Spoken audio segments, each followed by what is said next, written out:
receptis salutaribus moniti, et divina institutione formati, audemus dicere.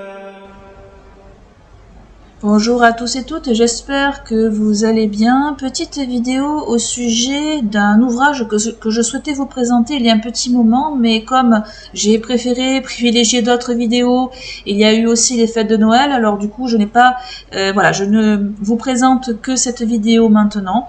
Donc il s'agit, si vous voulez, d'un ouvrage qui, comme vous pouvez le voir à l'écran, qui s'intitule Puissance de la grâce, récit de conversion à la foi catholique, et mon témoignage figure dans cet ouvrage. Alors à la base, si vous voulez, je n'envisageais pas de publier un témoignage, mais je vais vous raconter un petit peu les circonstances qui m'ont amené à publier mon témoignage qui figure dans le livre.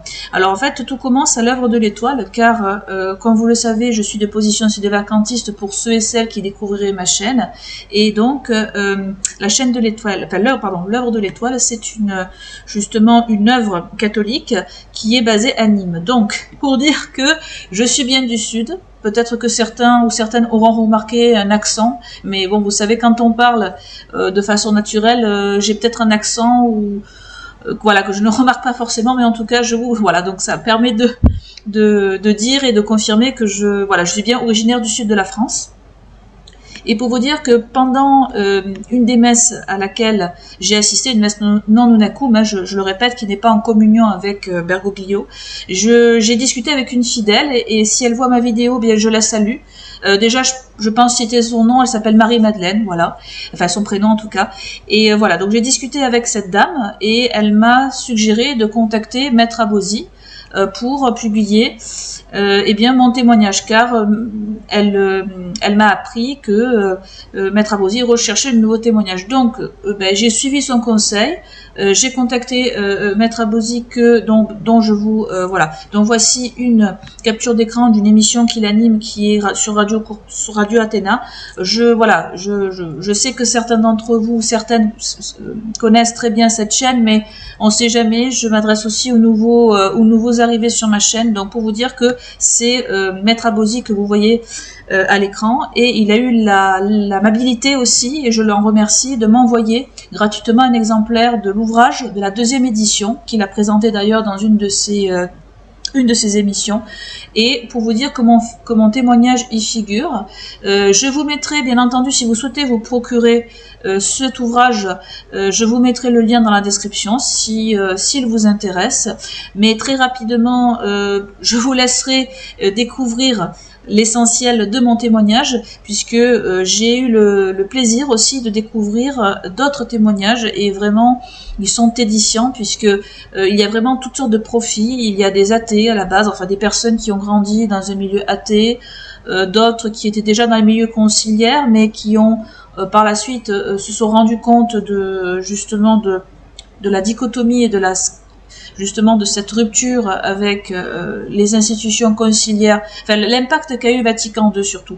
Donc ils se sont vraiment rendu compte, à travers des petits événements en filigrane, ils se sont aperçus que les institutions, les chapelles où ils étaient, les mettaient très mal à l'aise et avaient provoqué une prise de conscience. Voilà. Donc vraiment un ouvrage que je vous recommande de lire.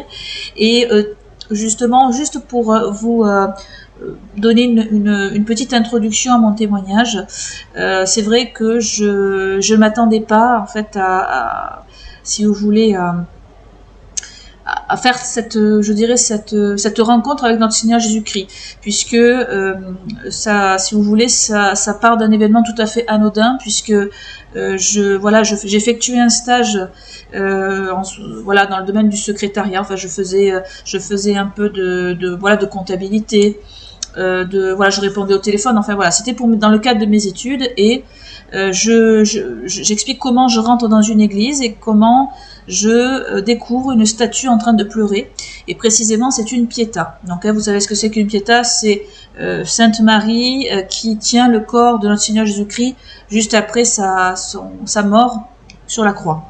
Et je parle en fait de cette statue où je découvre que le Christ pleure des larmes, et cela m'a bouleversée. Et d'ailleurs, vous avez pu voir la vignette de la vidéo que j'ai choisie.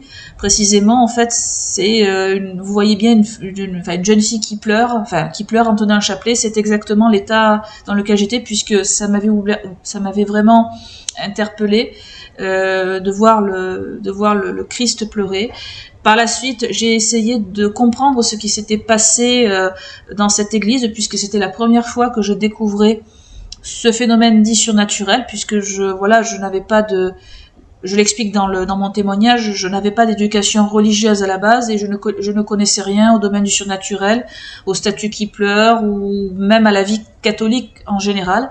Et par la suite, j'ai découvert qu'il existait des miracles associés aux vierges qui pleuraient des larmes de sang. Donc voilà, c'était des phénomènes surnaturels qui étaient attestés par d'autres. Donc du coup, moi, automatiquement, si vous voulez, j'ai fait le lien avec les larmes de la Pietà. Alors, je le précise, la Pietà ne pleurait pas des larmes de sang, mais c'était des larmes, si vous voulez, voilà, des larmes transparentes. Alors, bien entendu, au départ, j'ai cherché des raisons rationnelles et logiques pour essayer de comprendre ce que, comment dirais-je, si ces larmes n'étaient pas le phénomène de, si vous voulez, voilà, par exemple d'un phénomène naturel, puisque comme je l'explique, il faisait très froid à l'extérieur, nous étions en hiver, et l'église, enfin à l'intérieur de cette église où il y avait pratiquement personne, et je crois le jour où j'ai vu la Pietà pleurer, il y avait quasiment personne, c'était une matinée, je crois vers les 9h à peu près, voilà, de mémoire, 9h du matin, et du coup, voilà, il y avait pratiquement personne, et voilà, au départ, j'ai essayé de faire le lien avec, voilà, peut-être je me suis dit, c'est la condensation qu'il y a dans la statue, mais au fur et à mesure que je m'approchais de la statue, je sentais voilà, des sentiments de tristesse qui n'étaient pas les miens. Après, j'ai compris par la suite, avec l'intelligence du Saint-Esprit, que c'était la tristesse du Christ. Voilà, la douleur, en fait, de son martyr sur la croix que j'éprouvais en fait à ce moment-là. Mais bon, je l'ai appris bien plus tard en faisant des lectures et en revenant plusieurs fois dans cette église. Mais après, c'est vrai que je profitais du temps que j'avais de libre pour revenir dans l'église. Et certes, il y avait des larmes, mais j'ai remarqué que lorsque je récitais par exemple le chapelet, notamment les mystères douloureux, eh bien, je sentais que les larmes du Christ étaient beaucoup plus abondantes. Donc il y avait un phénomène, en fait la statue réagissait par rapport aux prières que je récitais, notamment le Saint-Rosaire.